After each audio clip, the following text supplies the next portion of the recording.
할렐루야. 오늘 또 말씀을 통해 주시는 그 하나님의 은혜와 역사가 우리 모두에게 함께 하시기를 주님의 이름으로 간절히 축복합니다.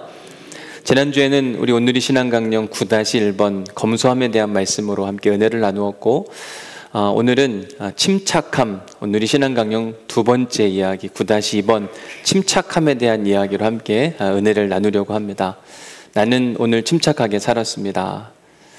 어떠세요? 지난 한 주간 여러분들의 삶에 침착함이 있었습니까? 아니면 굉장히 흥분하고 분노하는 일이 많았습니까? 가끔 한국 사회를 분노 왕국인 것 같다, 분노 조절 장애를 가진 분이 많은 것 같다, 이런 이야기를 하곤 하는데 과연 그것이 우리의 모습은 아닌가 한번 되돌아봐야만 합니다.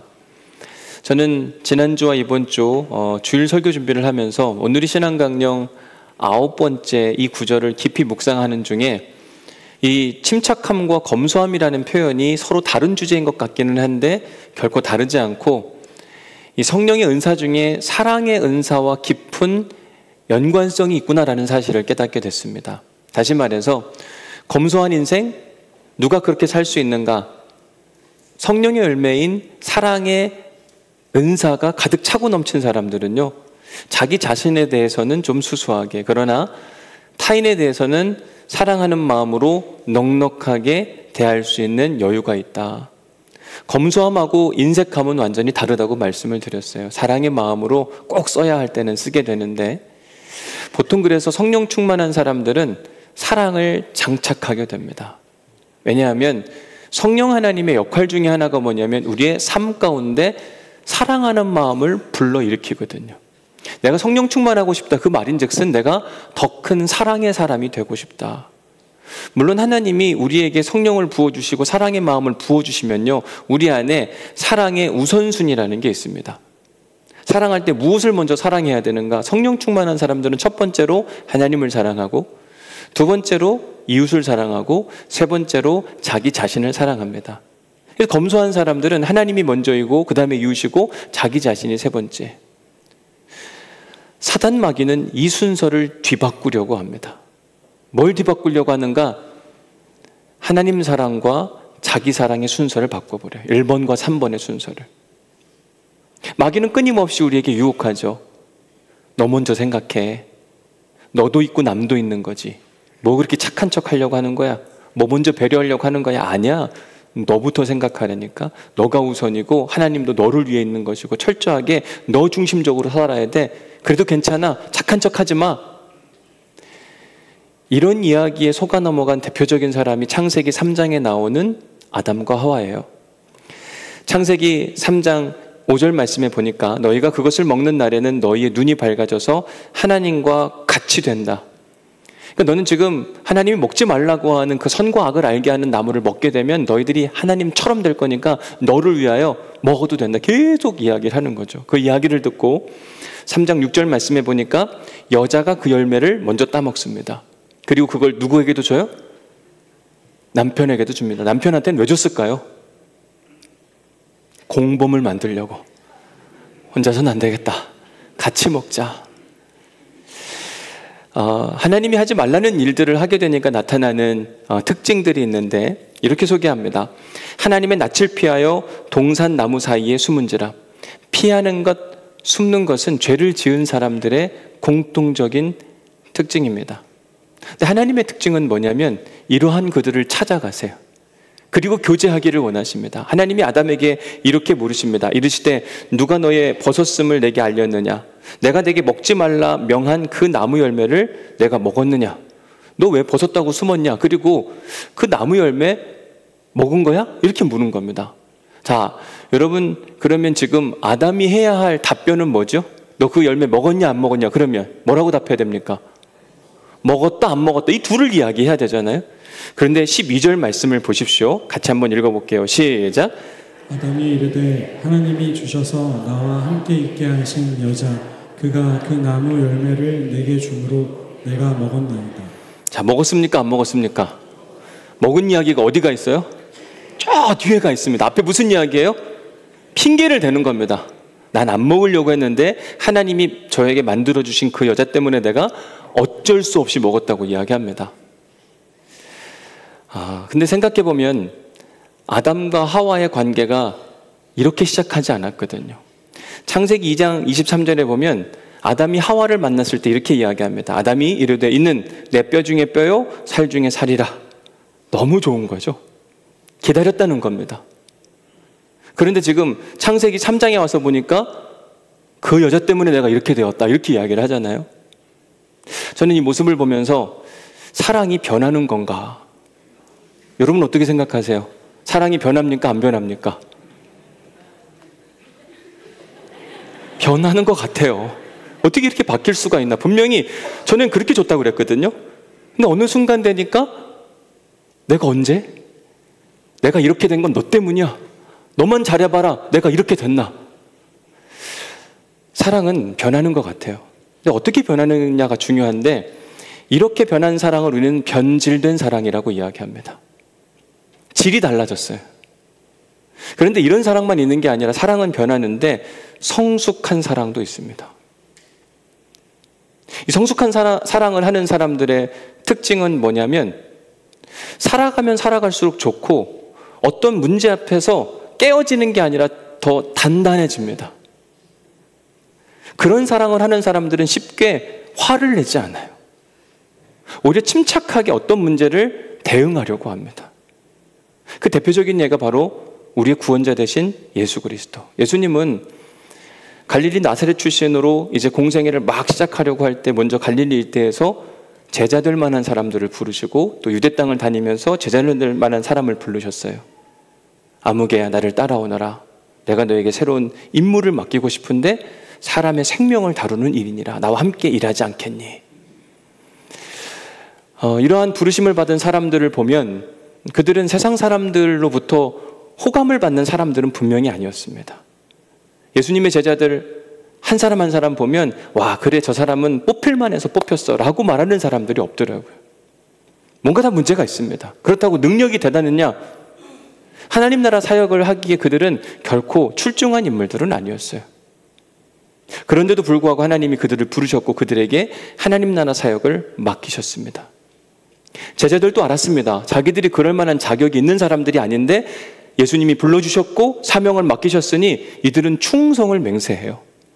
그 중에서도 베드로는 가장 큰 충성을 이렇게 표현합니다.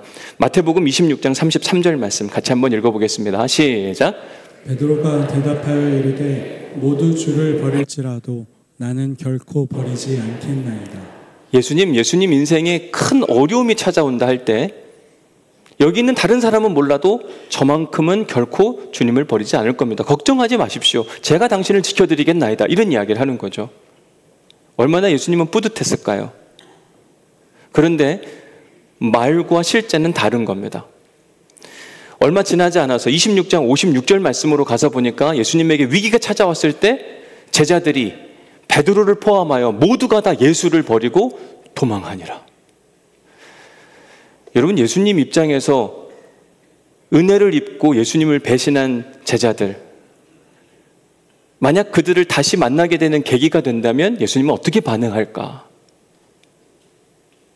엄청 억울하고 답답하지 않을까요? 야 베드로 뭐 다른 애들은 그만두고 너는 있잖아 나한테 그렇게 말하지 않았니? 여기 있는 모든 제자들은 다 그만두고 저는 예수님을 결코 버리고 도망가지 않겠습니다 라고 말하더니 너 지금 뭐 한 거야? 그럴 수가 있어? 에이 나쁜 놈 넌 진짜 인간도 아니다. 아마 그렇게 막 자기의 속상한 감정을 토해내고 싶으셨을 텐데 신기하게 예수님은 의외의 반응을 보이세요.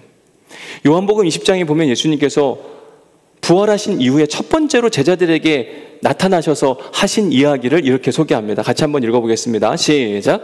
이날 곧 안식 후 첫날 저녁 때에 제자들이 유대인들을 두려워하여 모인 곳에 문들을 닫았더니 예수께서 오사 가운데 서서 이르시되 너희에게 평강이 있을지어다. 예수님의 제자들은 예수님의 그 십자가 사건 때문에 자기들에게 불이익이 찾아오지 않을까 하는 마음 가운데 아마 마가 요한의 집이었던 것 같아요. 그 집에 머물면서 문 빗장을 다 걸어 잠그고 어느 누구도 들어오지 못하도록 만들어 놨습니다. 그런데 예수님께서 그런 그들을 찾아가셨어요. 그리고 첫 번째 하신 말씀이 뭐예요? 에이 나쁜 놈들 다 나를 안 버린다더니 이렇게 이야기하지 않으시고 두려워하는 그들에게 평강이 너희에게 있을지어다. 두려워하는 그들에게 오히려 평강을 선물해 줍니다. 염려하지 마. 나 여기 있잖아. 안 죽었어. 다시 부활했어. 하나님이 그렇게 하셨어. 나는 너희들이 두려워하지 않고 평안을 누리기를 원하노라. 참 예수님은 신기하신 분이세요. 어떻게 이럴 수가 있을까? 베드로가 뭐라고 이야기했냐면 모두가 주를 버릴다 할지라도 저는 결코 주님을 버리지 않겠습니다. 그런데 예수님이 십자가에 달려 죽기 전에 재판을 받을 때 베드로가 그곳에 가서 3번씩이나 예수님을 부인하는 장면, 아마 모두가 다 아는 이야기 아닐까요? 근데 마지막으로 부인할 때 누가복음에 보면 예수님께서 베드로를 바라보셨다 이렇게 이야기합니다.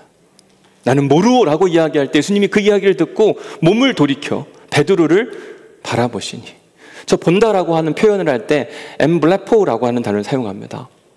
보통은 보다라고 하는 단어가 블레포인데 M이라고 하는 전치사를 붙였어요. 저 뜻은 look upon, 누군가를 지그시 쳐다보다. 자기를 모른다고 부인하는, 그렇게 맹세해놓고도 배신하는 베드로를 향해 레이저 눈빛이 아니라 지그시 쳐다보는 겁니다. 결코 흥분된 감정이 아니에요. 속상한 감정이 아닙니다. 그 예수님의 제자들이 갈릴리 바닷가에서 물고기를 잡을 때 그들에게 조반을 차려줬다고 이야기합니다. 참 신기해요. 자기 다 버리고 도망간 인간들인데 그들을 위해 아침 식사를 차려줍니다. 게다가 베드로에게는 내가 나를 사랑하느냐 물으시더니 내 양을 먹이라, 사명도 맡기세요. 예수님께서 베드로를 사랑하셨는데 어떤 마음으로 사랑하셨을까? 분명 예수님의 베드로를 향한 사랑은 가벼운 사랑, 감정적인 사랑, 조건적인 사랑이 아니었습니다. 만약 조건적인 사랑이었다면 베드로에게 회개를 요구했을 거예요. 근데 회개를 요구하지 않으세요. 그냥 이렇게 묻습니다. 네가 나를 사랑하느냐? 내 주님 사랑하는 줄 알지? 주님이 더 잘 아시지 않습니까? 인정해 주세요. 그러면 내 양을 먹여라. 이유 없이 그냥 또 한 번 사랑해 주시고 베풀어 주는 거예요. 도대체 예수님에게는 어떤 사랑의 마음이 있어서 이렇게 행하신 것일까? 예수님에게는 의지적인 사랑이 있었어요. 의지적인 사랑이란 건 뭐냐면 내가 너를 사랑하기로 작정했다. 언제까지? 너가 회개하고 온전히 돌아올 때까지. 회개하지 않는다 할지라도 나는 너를 사랑할 것이다. 여러분, 이런 사랑은 쉽게 변하지 않습니다. 더 성숙해져요. 단단해집니다. 그러니 결국은 배신했던 베드로가 주를 위하여 죽는 일까지 발생하잖아요. 이건 결코 얕은 사랑, 가벼운 사랑, 감정적 사랑, 변질된 사랑이 아니라 무거운 사랑, 이유 없는 사랑, 그리고 의지적인 하나님의 사랑을 내포하고 있는 겁니다. 그러니까 예수님은 지금 사실 베드로에게 화를 낼 법한데도 불구하고 화를 내지 않으시고 오히려 그가 앞으로 담당해야 할 사명을 차분하게 소개하고 있어요. 베드로야, 너는 있잖아, 이제 내가 해야 할 일을 대신 해줘야 되겠어. 이전에는 너가 원하는 대로 살았지만 이제부터는 그러지 못할 거야 라고 이야기하면서 베드로가 앞으로 해야 할 일을 차근차근 가르쳐줍니다. 웬만큼 사랑하지 않고는 지금 배신자 베드로를 이렇게 대할 수가 없거든요. 오늘 본문에 등장하는 사도 바울 역시 예수님을 닮았는 모양입니다. 그래서 데살로니가 교회 성도들이 사실 사도 바울을 굉장히 화가 나도록 만들었거든요. 그런데도 불구하고 침착하고 차분하게 대하는 모습이 보여요. 준비된 영상 먼저 잠시 보겠습니다. 저는 지금 데살로니가에 위치한 이 아리스토텔레스 광장에 와 있습니다. 이 데살로니가에 왜 아리스토텔레스 광장이 있는가? 그리고 제 뒤로 보시는 바와 같이 이렇게 큰 아리스토텔레스 이 동상이 세워져 있습니다. 그리고 사람들이 이곳을 하도 많이 방문해서 아리스토텔레스의 엄지발가락을 이렇게 만져서 그런지 맨질맨질하기도 합니다. 제가 지금 방문하고 있는 데살로니가는 에게의 북서쪽 터마만 끝쪽에 위치한 마게도니아의 주요 무역항이었습니다.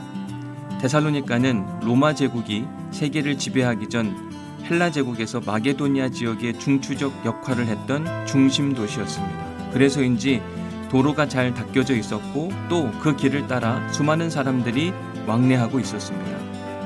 바울은 2차 선교여행 중에 빌립보를 떠나 에그나티아 도로를 따라 데살로니가에 도착했을 때 이러한 지리적 조건을 보고 매우 기뻐했습니다.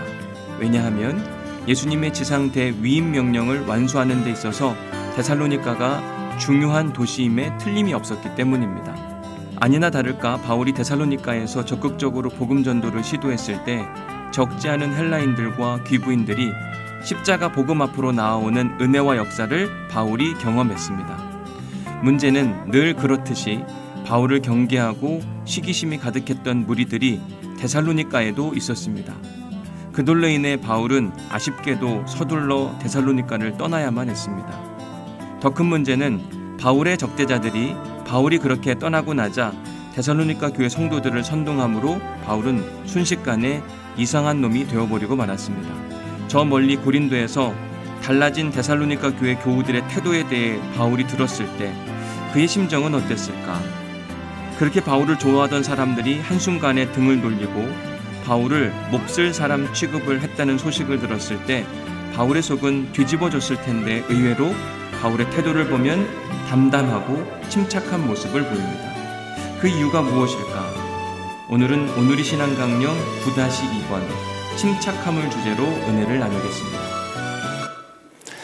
네, 성령의 사람 사도 바울이 AD 50년 또는 51년경 정확한 연도수는 잘 모르겠으나 학자들마다 의견이 다르긴 하지만 그쯤 하여 빌립보를 떠나서 이제 데살로니가에 도착하는 이야기가 이제 소개되고 있는 겁니다. 바울은 빌립보에서의 사역이 무척 힘들었던 모양입니다. 그래서 데살로니가 전서 2장 2절 말씀에 보면 이렇게 소개를 해요. 너희가 아는 바와 같이 우리가 먼저 빌립보에서 고난과 능욕을 당하였으나 실제로 바울은 빌립보에서 힘겨운 사역을 하게 됩니다. 버거웠어요. 또 한 번 복음 전도를 한다는 것이 매우 어려운 그런 지경에 이르렀습니다. 그리고 길도 막 많이 막히는 것 같고 그래서 안 하고 싶은 마음도 솔직히 있었고 그런데 2장 2절 후반부에 보니까 이렇게 되어 있습니다. 우리 하나님을 힘입어 많은 싸움 중에 하나님의 복음을 너희에게 전하게 되었다. 사실 바울은 그렇게 막 엄청난 의지가 있는 건 아니었는데 하나님의 능력이 내게 찾아오니까 나도 어쩔 수 없이 이끌려서 데살로니가에 오게 되었고 여러분들에게 복음을 증거하게 된 것이라. 지난 금요일 설교를 여러분들이 기억하신다고 한다면 바울은 수동태적 인생을 살고 있었던 겁니다. 자기 의지와 상관없이 계속 떠밀려서 성령이 인도하시는 대로 갔는데 데살로니가에서 복음을 증거했더니 그 결과는 소위 대박이 난 겁니다. 자, 보십시오. 17장, 사도행전 17장 2절 말씀. 바울이 자기의 관례대로 그들에게로 들어가서 새 안식일에 성경을 가지고 강론을 합니다. 3주 동안 사람들에게 성경을 가지고 계속 풀어 설명을 해줬는데 어떤 일이 일어났는가? 17장 4절 말씀이에요. 시작. 그 중에 어떤 사람 곧 경건한 헬라인의 큰 무리와 적지 않은 귀부인도 권함을 받고 바울과 실라를 따르나.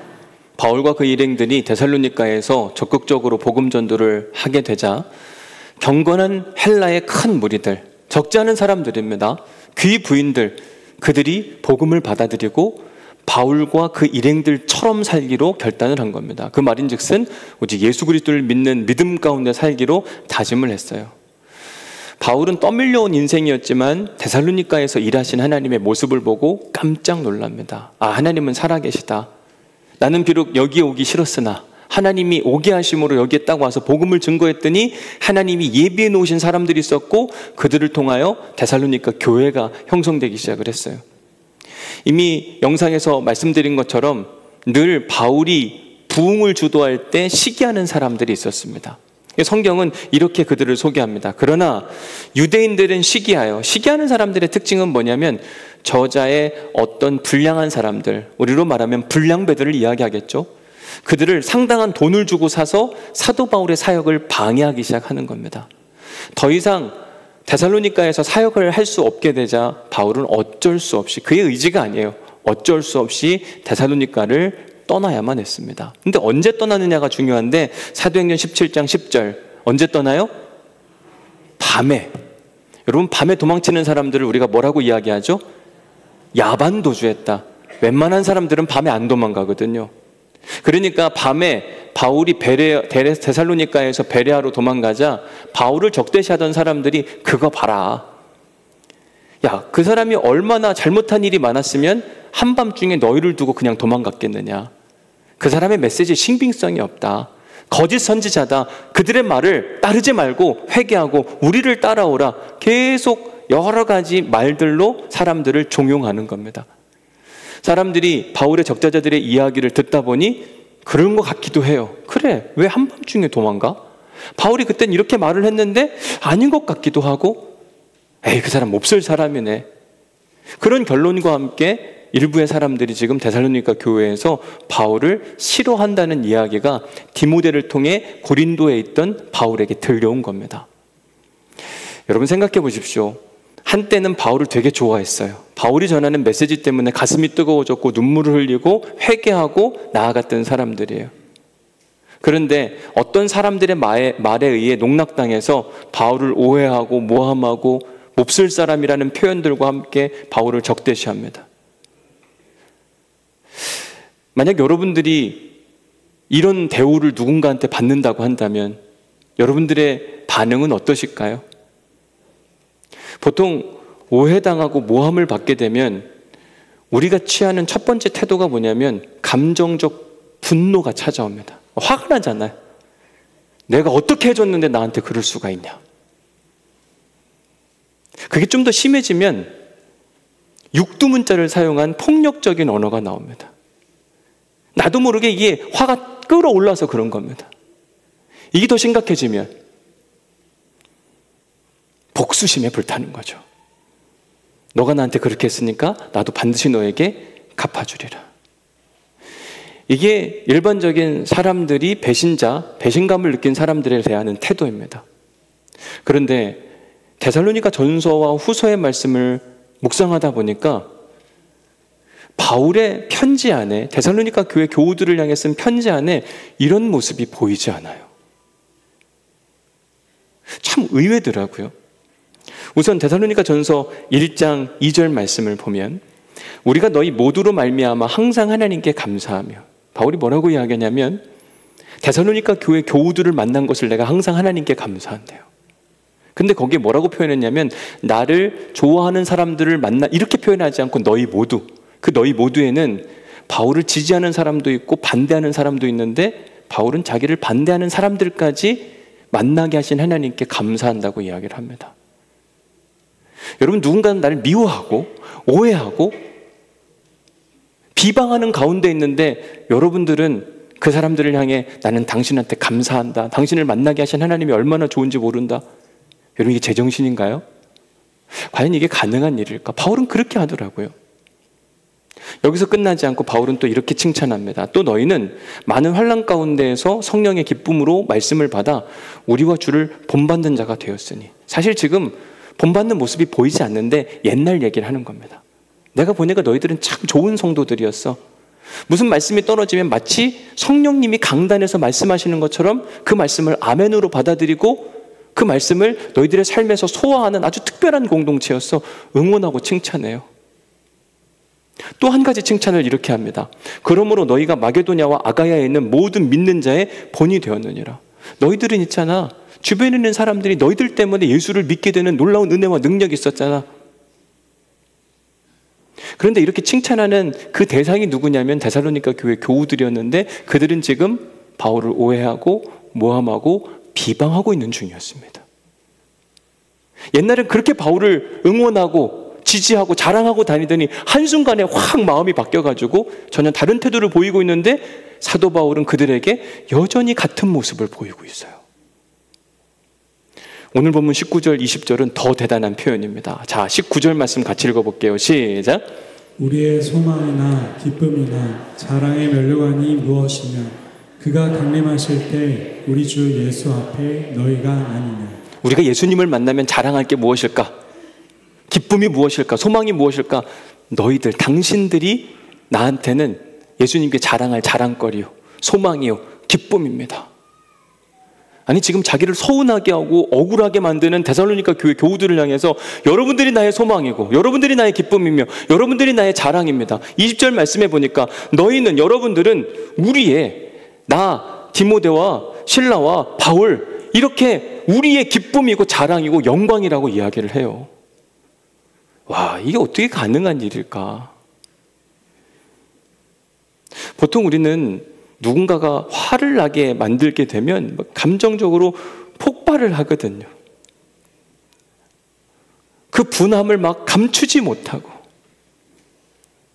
근데 바울은 아주 독특한 모습을 보이는 겁니다. 어떻게 바울은 이런 모습을 보일 수가 있었던 것일까? 왜냐하면 바울은요, 가벼운 사랑, 얕은 사랑, 감정적 사랑, 조건적 사랑을 한 사람이 아니기 때문에 그래요. 보통 변질된 사랑을 하는 사람들, 감정적이고 조건적인 사랑을 하는 사람들의 특징은 뭔가 내게 불편한 일이 찾아오고 나에게 손해가 끼쳐지고 배신자를 만나면 감정적 컨트롤부터 안 됩니다. 이걸 잃어버려요. 침착함보다는 막 분노함, 이것을 막 가감없이 쏟아내고 싶어서 주체를 못합니다. 그런데 진중한 사랑, 참 사랑의 소유자, 의지적 사랑, 누군가를 죽기까지 사랑하기로 작정한 사람들은 차분함과 침착함이 찾아와요. 화가 나다가도 그 화가 금방 사라집니다. 오히려 이 사람을 어떻게 더 사랑할 수 있을까? 어떻게 또 구원해낼 수 있을까? 고민하면서 그래, 이유가 있을 거야. 저렇게 행동한 데에는 분명한 이유가 있겠지. 그래, 그럼 나는 지금 저 사람을 어떻게 대해주면 좋을까? 마음의 여유와 넉넉함이 찾아와요. 이게 한 걸음 더 나아가면 어떤 일이 발생하는지 아세요? 데살로니가전서 5장 23절에 능력이 나타나게 됩니다. 같이 한번 읽어볼게요. 시작. 평강의 하나님이 친히 너를 온전히 거룩하게 하시고 또 너희의 온 영과 혼과 몸이 우리 주 예수 그리스도께서 강림하실 때에 흠 없게 보존되기를 원하노라. 지금 데살로니가 교회 교우들이 예수 그리스도께서 강림하실 때, 그때 예수님은 그들의 믿음의 상태를 보실 텐데 거룩하고 온전히 흠 없는 상태가 되기를 원한다. 그러면 그들은 구원을 받는 겁니다. 지금 자기를 오해하고 모함하고 비방하는 데살로니가 교회 성도들을 향하여 지금 중보 기도를 하는데 뭐라고 기도하냐면 하나님 저들을 구원하여 주옵소서.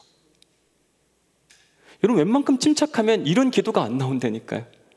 흥분한 사람들은요, 자기 생각만 해요. 그런데 바울은 지금 하나님의 마음을 이해하고 있고 그들까지 구원하기를 원하시는 하나님의 마음으로 기도하고 있는 것을 보게 됩니다. 바울이 이렇게 기도할 수 있었던 이유가 무엇일까? 제가 설교 서두에 이 침착함, 검소함은 성령의 9가지 열매 중에 첫 번째인 사랑의 은사와 연결점이 있다고 그랬잖아요. 이런 기도를 할 수 있었던 결정적인 이유는 뭐냐면 바울에게는 하나님이 주시는 사랑이 그에게 있었기 때문에 가능한 겁니다. 사랑이 없고는 이런 기도가 절대 나올 수 없어요. 어떤 분들은 그렇게 이야기할 수 있습니다. 목사님, 저도 사랑은 있습니다. 근데 왜 이런 기도는 안 나오나요? 왜냐하면 사랑에도 종류가 있거든요. 달라요. 성경은 사랑의 종류를 크게 3가지로 구분해서 소개합니다. 첫 번째, 사랑은 어떤 것이냐? 자기중심적인 사랑을 이야기하는 에로스 사랑을 이야기합니다. 이런 사람들의 특징은 뭐냐면 take and take, 뭔가를 계속 취하려고 합니다. 누구를 위해서? 자기 자신을 위해서. 자기중심적인 사랑이에요. 또 다른 하나의 사랑은 무엇이냐면 필리아의 사랑입니다. 손해보지 않는 사랑을 이야기해요. give and take, take and give. 내가 뭔가를 누구한테 받았습니다. 그럼 꼭 그걸 돌려줘야 되는 사람 있잖아요. 그리고 내가 뭔가를 얼마 줬어요. 그럼 다시 꼭 그걸 돌려받아야 되는 사랑. 이걸 바로 손해보지 않는 사랑에 대한 이야기를 하는 겁니다. 이게 보통 우리가 살아가면서 겪는 일들이잖아요. 또 하나, 우리가 잘 알고 있는 하나님의 사랑을 대표하는 헬라어 명사 뭐라고 이야기하죠? 아가페의 사랑을 이야기합니다. 근데 아가페의 사랑은 뭐냐면 손해보는 사랑을 이야기해요. 이 손해보는 사랑은 뭐냐면 give and give입니다. 주고 또 주는 거예요. 바울이 데살로니가에 가서 사랑을 줬어요. 근데 데살로니가 교회 성도들이 자기를 배신했네요, 모함하네요, 비방하네요. 그런데 또 사랑을 주는 겁니다. 다시 또 자기를 향해서 적대적인 감정이 찾아와도 또 주는 겁니다. 언제까지? 하나님이 자기 아들 예수 그리스도를 우리에게 보내주시기까지 하는 사랑.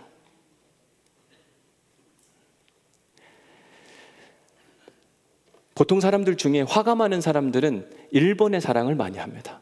1번의 사랑이 뭐였죠? 에로스의 사랑, 자기중심적인 사랑. 뭔가를 계속 취하려고 하고 가지려고 하고, 이게 안 가져지면 화가 나는 거 있잖아요. 내 마음대로 안 되면 막 화가 나는 사람.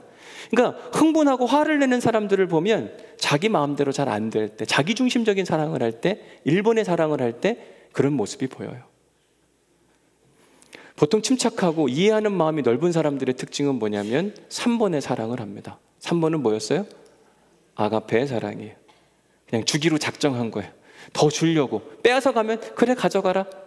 또 빼앗아 가려면 여기도 있다 가져가라. 자, 여러분, 천국, 우리는 다 하나님 나라에 가고 싶어 하잖아요. 하나님 나라 가고 싶은 사람들은 1번, 2번, 3번의 사랑 중에 오늘 설교 제목 보면 뭐라고 되어 있습니까? 어떤 사랑인가요? 여러분, 우리 중에 사랑이 없는 사람은 한 사람도 없습니다. 다 사랑은 있어요. 근데 그게 자기 사랑이냐, 아니면 손해보지 않는 사랑이냐, 아니면 손해보는 사랑이냐를 하는 것뿐인 거지, 사랑은 다 있습니다. 천국은 1번 에로스의 사랑, 2번 필리아의 사랑, 3번 아가페의 사랑, 어떤 사람이 갈 것 같으세요? 여러분들이 하나님이라고 치면 자기중심적 사랑하는 사람을 천국에 입성시킵니까? 안 시킵니까? 솔직히는 그런 사람도 들어갔으면 좋겠죠. 저도 그래요. 그런 사람도 들어갔으면 좋겠는데, 막상 여러분 셀 모임 할 때 자기중심적인 사람 들어오면 좋습니까? 안 좋습니까? 전사님들한테 늑달같이 달려가 들어가서 왜 이런 사람을 보냈냐고, 이런 경우들을 너무 많아요. 절대로 우리한테 이런 사람들 보내지 말라고 이렇게 이야기합니다. 우리는 그렇게 살면서 천국에 가고 싶은데 막상 우리 공동체 안에 그런 사람들이 돌려오면 절대로 맞는 거예요. 여러분, 우린 다 압니다. 천국에 들어갈 자격이 있는 사람은 어떤 사람일까? 사실 1번도 들어갈 수 있고 2번도 들어갈 수 있고 3번도 들어갈 수 있습니다. 왜요? 천국은 어떻게 가는 거니까? 하나님의 은혜로 들어가는 거니까. 우리가 결정하는 건 분명히 아닙니다. 그러나 믿음으로 가는 그 나라, 그 믿음이 실제냐 아니냐를 점검하는 데 있어서 우리가 하나님 나라 백성의 믿음을 가지고 있다고 한다면 지향점을 3번에 두고 있는 거예요. 내가 비록 1번의 인생으로 태어났다 할지라도, 자기중심적 인생을 살아간다 할지라도 3번 주고 또 주고 더 많이 주고 싶은 그 사람. 이게 참 쉽지 않은 일인 거죠. 여러분들은 어떤 사랑을 하고 계신가? 오늘 묵상 질문 2번에 가서 보시면, 당신은 침착하고 차분한 사람인가요? 아니면 쉽게 화를 내고 흥분하는 사람인가요? 어떻습니까? 여러분들은 침착하고 차분한 사람인가요? 아니면 쉽게 흥분하고 화를 내는 사람인가요? 어떻게 쉽게 그렇게 막 이야기하세요? 그게 어쩌면 우리의 본성이니까 그럴 수 있죠. 사람마다 다 차이가 있을 것 같아요. 나는 차분하고 침착한 것 같다. 근데 옆에서 볼 때는 아니라고 이야기할 수도 있잖아요. 그래서 제가 점수를 한번 1번부터 10번까지 먹여보면 좋겠다. 1번은 침착하고 차분하고 이해심이 많은 정도. 10번은 굉장히 흥분도가 높은 사람, 화도 많은 사람. 스스로 한번 자기 객관화를 한다고 생각하시고 한번 점수를 한번 써보시면 좋을 것 같아요. 나는 몇 점 정도가 되는가, 스스로가.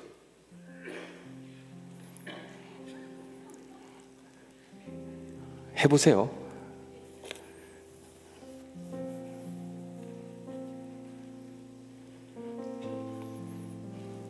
오늘 아침에도 흥분하고 화를 내신 분들은 1이라고 꼭 10이라고 적으시길 바라요. 분명히 있거든요. 오늘 또 막 화를 내고 주차장에서 아니면 집에서.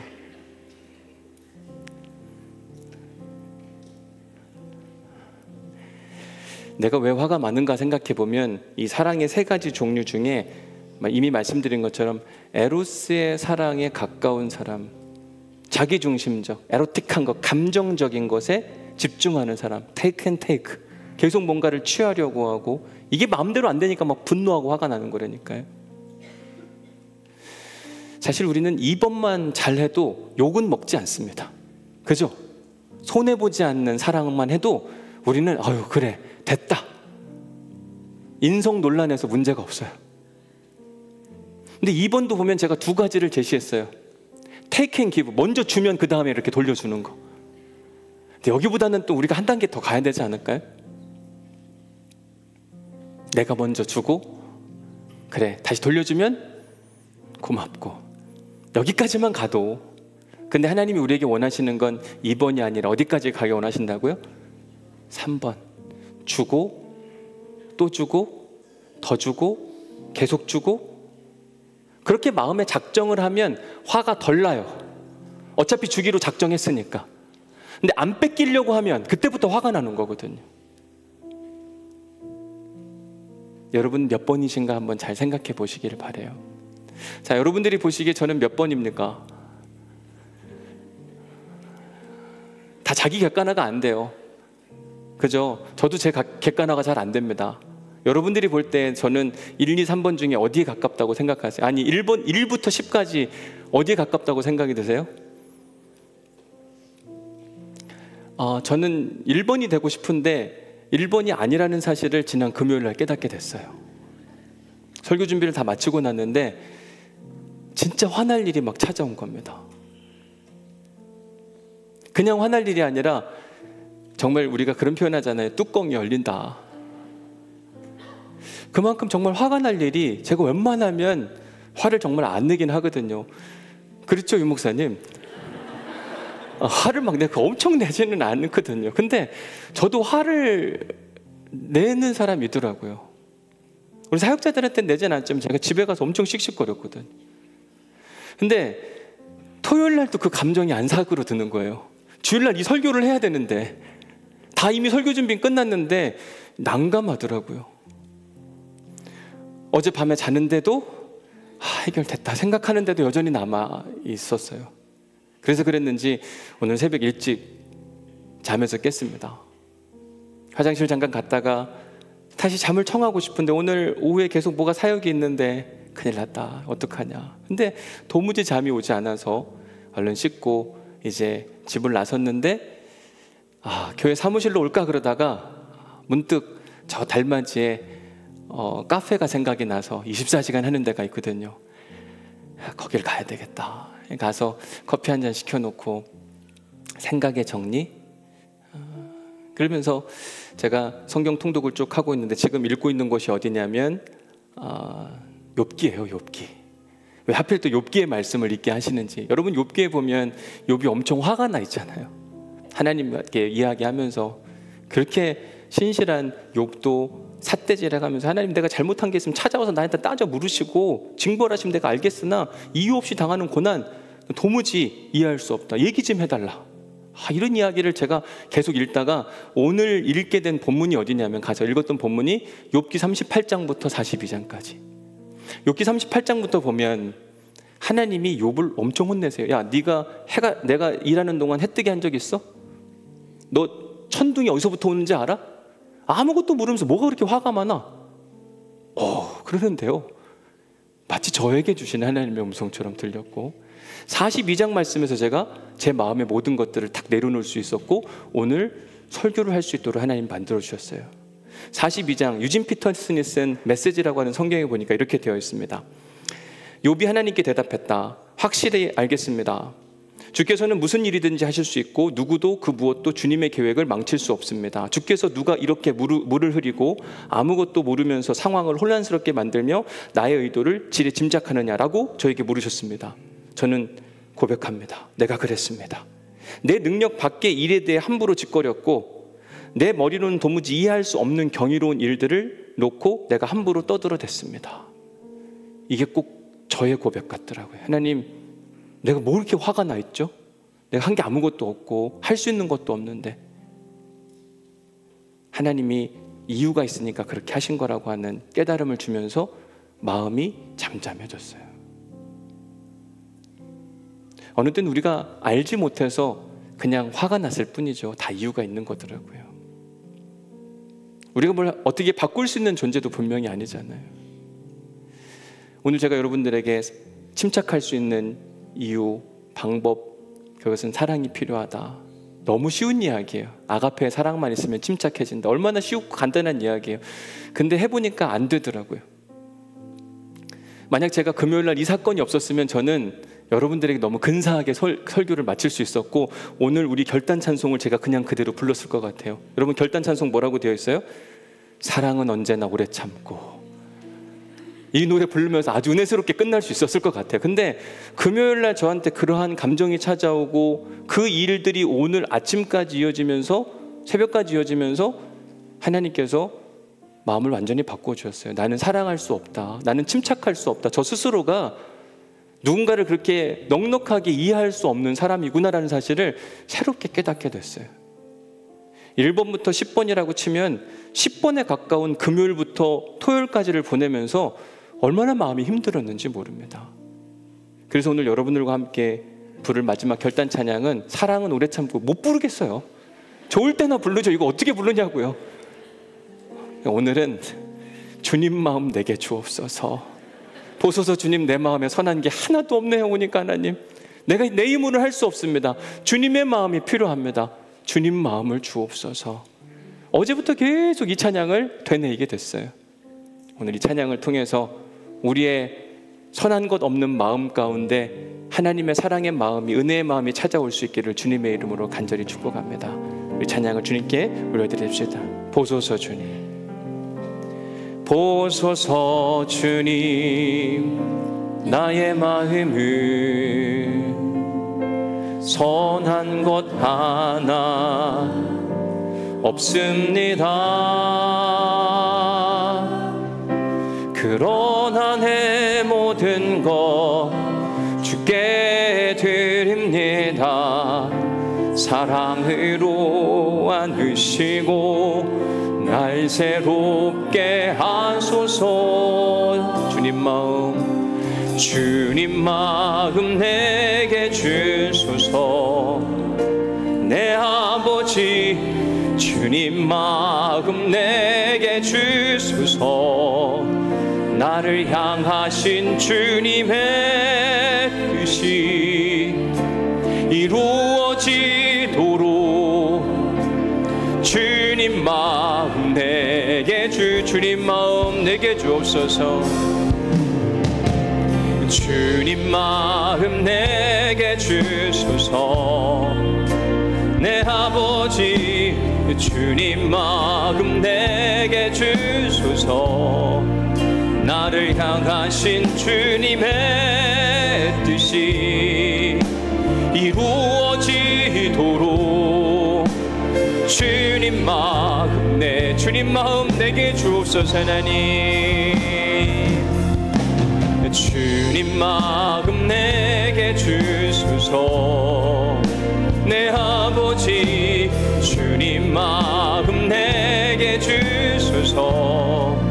나를 향하신 주님의 뜻이 이루어지도록 주님 내게 사랑을 가르쳐 주옵소서. 주님, 아멘, 아멘. 가르쳐 주옵소서.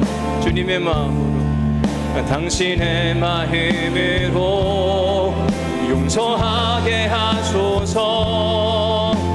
주의 성령 내게 채우사 주의 길 가게 하소서. 주님, 당신 아멘. 주의 성령 내게 채우사, 주의 성령 내게 채우사 주의 길 가게 하소서. 주님, 당신 주의 성령 내게 채우사, 주의 성령 내게 채우사 주의 길 가게 하소서. 주님, 당신 주님 마음 내게 주옵소서. 주님 마음 내게 주소서. 내 아버지 주님 마음 내게 주소서. 나를 향하신 주님의 뜻이 이루어지도록 주님 마음 내게 주소서. 제가 2부 예배를 마치고 인사를 하는데 어느 분이 저를 지나가면서 그런 이야기 하세요.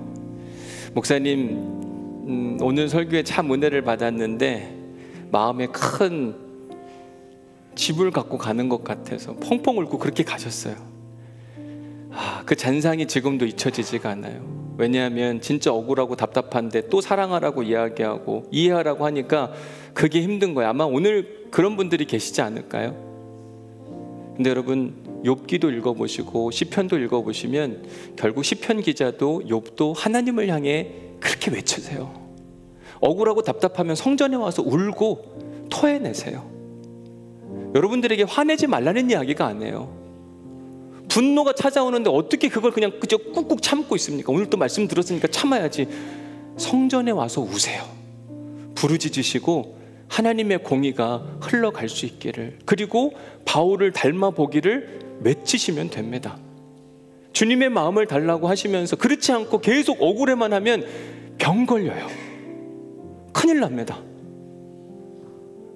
그러니까 여러분, 정말 억울하고 답답하고 해결되지 않는 마음들이 있거든. 성전에 와서 화를 내세요. 하나님께 이룰 수 있느냐 따지세요. 하나님 그거 갖고 뭐라고 하지 않으실 거예요. 오히려 화 내서 돌아올 게 더 심각한데 거기다 화를 내는 우리를 향해 미련한 짓 다 그만하라, 그 얘기를 하시는 거거든요. 이번 한 주간도 억울한 분이 있거든. 주님 마음 내게 달라고, 내 마음 감싸 안아달라고 고백하며 나아간 우리 모두 될 수 있기를 간절히 축복합니다. 우리 자리에서 일어나셔서 주님 마음 내게 주옵소서 한 번 더 찬양하고 기도하겠습니다. 주님 마음 내게 주옵소서. 주님 마음 내게 주소서. 내 아버지 위로하여 주시고 하나님 해결하여 주옵시고, 주님 간절히 원합니다. 주님 억울하고 답답한 마음 주님께서 해결해 주옵소서. 은혜를 베풀어 주옵소서. 아멘.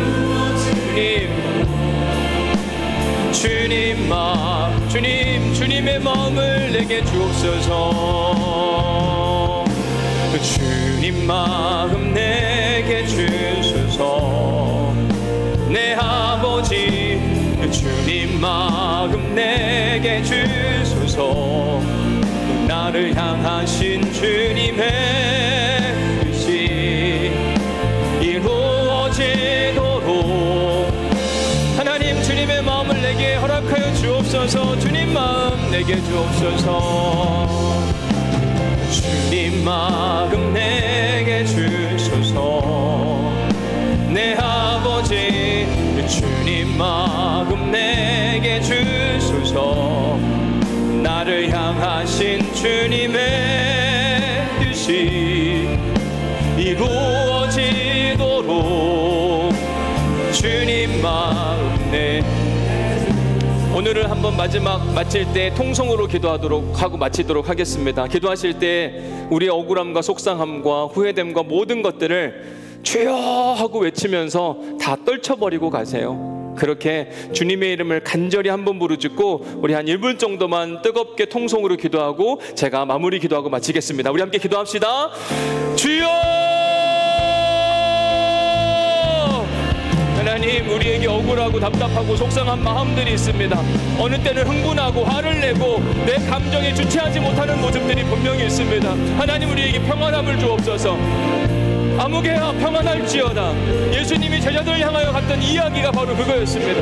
아버지 하나님, 하나님께서 바울을 통하여 데살로니가 교회 성도들에게 내가 너희들을 만난 것을 하나님께 항상 감사하노라. 아버지 하나님, 우리에게 이런 여유가 있도록 인도해 주옵시고, 아버지 하나님, 우리가 우리 기도 가운데 바로 그 기도가 살아있도록 도우시고 축복하여 주옵소서. 화가 치미는 세상 가운데 아버지 하나님, 침착함으로 살아가고 이해하고 살아가는 것이 너무 어렵습니다. 하나님, 우리의 심령을 주님께서 점검하게 하여 주옵시고, 우리의 모든 화가 떠나가게 하여 주옵시고, 아버지 하나님, 답답함이 떠나가게 하시고, 하나님께 울게 하여 주옵시고, 엎드려지게 하시고, 하나님께서 우리의 두려움과 염려, 걱정과 억울함을 걷어가 주옵소서. 주님, 새롭게 하여 주옵소서. 주님, 알게 하여 주옵소서. 주님께 올려드립니다. 하나님이 하여 주옵소서. 하나님, 하나님의 이름을 간절히 부르짖었습니다. 어느 때는 어느 누구도 나를 이해해주지 못하고 억울하고 답답한데, 남편에게 말해도 아내에게 말해도 자식들에게 말해도 이해받지 못하고 공감받지 못하는데, 하나님께 외쳤으니 하나님께서 내 억울함 걷어가 주옵소서. 마음의 넉넉함을 주시고 이해하려고 하게 하여 주옵시고, 하나님 바울과 같이 그 사람을 위해서도 중보 기도하는 놀라운 믿음의 사람이 될 수 있도록 인도하여 주옵소서. 화가 많은 시대를 살아가면서 우리가 평화의 사도가 되길 소망하며 기도합니다. 이번 주 한 주간 동안 우리가 가는 곳곳마다 하나님의 평강이 임할 수 있도록 인도하여 주옵소서. 아무개야 평안할지어다. 예수님께서 제자들에게 찾아가셨던 그 말씀, 우리 안에 두려움과 염려와 분노와 억울함이 있는데 주님이 우리에게 말씀해 주십니다. 아무개야 평강이 너희와 함께 할지어다. 주님께서 주시는 그 평강이 우리에게 찾아올 수 있도록 인도하여 주옵소서. 이제는 우리 주 예수 그리스도의 은혜와 아버지 하나님의 극진하신 사랑과 성령님의 감동, 감화, 역사, 교통, 위로 충만하심이 이제 모든 분노와 억울함과 답답함을 하나님께 올려드린 모든 성도들에게 그 하나님의 평강이 영원히 함께 하시기를 간절히 축원하옵나이다. 아멘. 분노하지 않게 하시고 걷어내게 하시고 덜어내게 하시고, 아멘. 주여 주님께서 채워지게 하시고 주님으로 채워지게 하시고 주님으로 세워지게 하시고, 아멘. 주님의 은혜와 지혜와 능력 앞에 서갈 수 있도록 인도해 주옵소서.